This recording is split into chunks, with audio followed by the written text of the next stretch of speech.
Thank you, Mr. Speaker. I don't want to say too much more at this stage, other than to welcome the fact that, other than the discussion around the issue of abortion, which I'll come back to, I again welcome the fact that the government clauses that have been proposed have been accepted, and I'm grateful for that. I set out when the bill was in committee stage that we would listen to proposals which came forward, sensible proposals within the context of the Smith Agreement, and that's what we've done. That's why I'm not persuaded by amendments which have been tabled, which particularly the Honourable Lady for Banff and Buchan set out in relation to the welfare system. These were not amendments in relation to areas which formed part of the agreement. And as we've mentioned on other occasions during this debate, the SNP were of course part of the Smith Commission process and signed up to an agreement which at that point, for example, did not seek to devolve tax credits to the Scottish Parliament. Instead, what was devolved is extensive powers which allow the topping up of tax credits and other benefits. It allows the creation of new benefits in devolved areas. It allows the topping up of child benefit, and it allows the changes to be made to income tax in relation to relates. Yes, I'll take a question. I have asked the Secretary of State for Work and Pensions in committee and was not given an answer to this question. Can the Minister assure us that in the event that the Scottish Government decides to top up any benefit, it will then not be considered income and clawed back at a later stage when claiming universal credit? Hear, hear. Simple question. The Scottish Government will have to take into consideration all the decisions it makes, because it will be responsible and accountable. Benefits in Scotland can completely be redesigned in areas like disability and carers benefits, reserve benefits that the Scottish Parliament can top up, as we've heard about, and changes to the income tax. But that's not where the thought process is. The thought process is entirely on what we can't do, and it really has been a case this evening, as we've heard the various statements in relation to benefits. It really has been Grievo Max rather than Devo Max.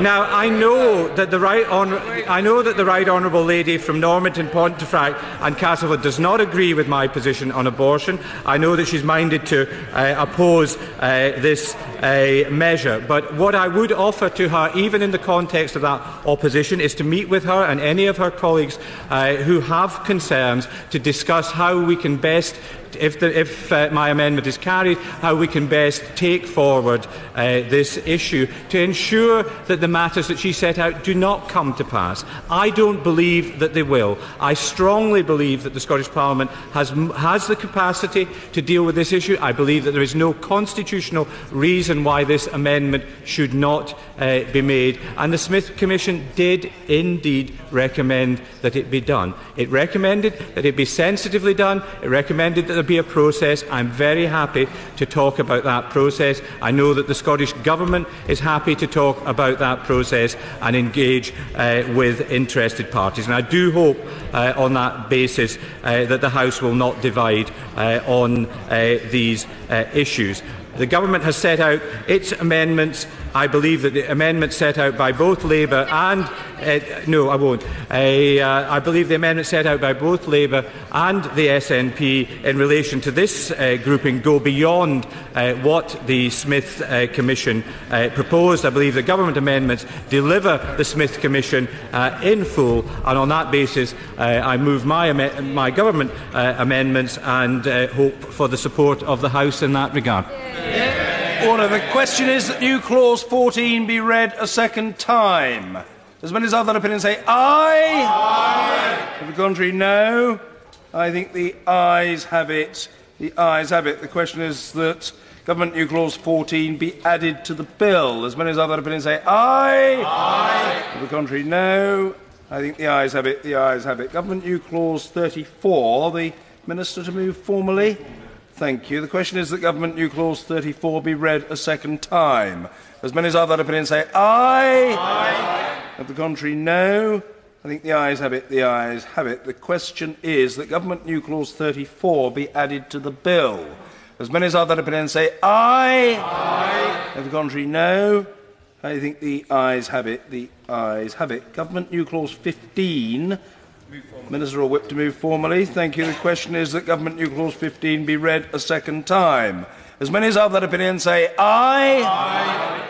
Of the contrary, no. No. Division. Clear the lobby. The ayes to the right 350. The noes to the left 183. So the ayes have it. The ayes have it. The question is that Government new clause 15 be added to the bill. As many as other opinions say aye. Aye. To the contrary, no. I think the ayes have it. The ayes have it. The question is that Government new clauses 16 and 17 be added to the bill. As many as other opinions say aye. Aye. To the contrary, no. I think the ayes have it. The ayes have it. A member of the Scottish National Party front bench seeking to move. They will move new clause 18 formally.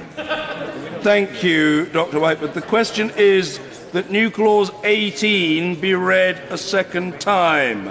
As many as other opinions say aye. Aye. Of the contrary, no. No. Division. Clear the lobby. The ayes to the right 56. The noes to the left 477. So the noes have it. The noes have it. A member of the Scottish National Party front bench to move new clause 27 formally. Mr. Speaker. Thank you, Dr. Whitewood. The question is that new clause 27 be added to the bill. As many as other opinions say aye. Aye. Of the contrary, no. No. Division. Clear the lobby. The ayes to the right 61, the noes to the left 288. So the noes have it. The noes have it. Shortly I'll call the Minister or Whip to move government amendments, specifically Government Amendments 70 to 73, 191, 192, 76 to 82, 193, 83 to 98, and 100 and number 99. Yes, I'm reliably informed in that order. Minister to move, Whip to move. Thank you. The question is that those aforementioned amendments be made. As many as other opinions say aye. Aye. On the contrary, no. I think the ayes have it. The ayes have it. Order. We come now to the opposition front bench amendment 26. Move formally. We move formally. Thank you. The question is that amendment 26 be made. As many as other opinions say aye. Aye. On the contrary, no. No. Division. Clear the lobby. The ayes to the right 242. The noes to the left 287. So the noes have it.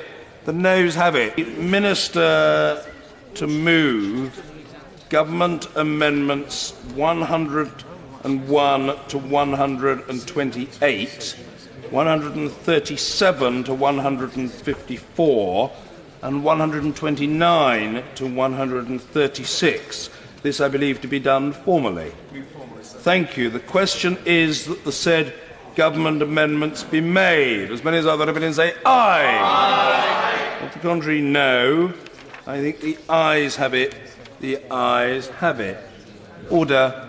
Consideration completed. Third reading. No, sir. Queen's consent. Oh, a very fine nod, on which the Secretary of State is to be congratulated. Minister to move third reading. Secretary of State David Mundell. Mr. Speaker, I beg that this bill be read a third time. Mr. Speaker, I'd like to thank all the honourable members for their participation in the debates as this bill has passed through this House. I believe the bill has been strengthened by scrutiny it has received, and the number of positive and constructive amendments agreed today is testament to that. I also particularly want to acknowledge the work of Bruce Crawford MSP and the Scottish Parliament's Devolution Further Powers Committee. Their work has proved invaluable to the bill. Whilst I haven't agreed with them on everything, I respect enormously their contribution to the passage of this Scotland Bill. Can I also thank John Swinney MSP and the Scottish Government officials for their always courteous engagement in this process. Scotland gets the best outcome when its two governments work together. I also want to thank my own officials and those in other departments across Whitehall who have contributed to the passage of this bill. The origin of this legislation was the Smith Agreement, and I once again pay tribute to Lord Smith of Kelvin and the representatives of all 5 of Scotland's political parties for reaching an agreement which represents a new devolution settlement for Scotland. I pay tribute to everyone who's worked so hard since then to get us to this point today. I sincerely believe that this bill delivers what the people of Scotland voted decisively for last September. One of the most powerful devolved parliaments in the world, with the strength and security that comes from being part of our United Kingdom. No individual or party holds a monopoly of wisdom as to how the Smith Agreement might best be translated into legislation, and the 6 days of debate we've had on the floor of this House has allowed me to listen to a variety of points of view and suggestions for further improvement. The Government has responded to that with the package of amendments that has brought forward today at report stage, and the bill proceeds to the other place with its provisions clarified and strengthened. There can be no reasonable doubt that the bill delivers the Smith Agreement in full, and that the debate now moves forward from constitutional arguments to the important decisions that will affect the lives of people in Scotland. Will the Scottish Government create new benefits or top up existing ones? What kind of schemes to address fuel poverty best suit the particular circumstances of Scotland? Will local communities get greater say over management of assets like the Crown Estate? And how can Scotland's public sector boards show the way forward for gender equality? Each of these decisions will now form a direct part of Scotland's vigorous public debate, with each of them made in Scotland for the first time. The Scottish Parliament and Scottish Government will be more responsible and more accountable to the people of Scotland. That is what this bill means for Scotland. The vow delivered, a powerhouse Parliament within a strong United Kingdom. Now is the time for all of us to work together to make these new powers a success for Scotland. Order. The question is that the bill be now read the third time.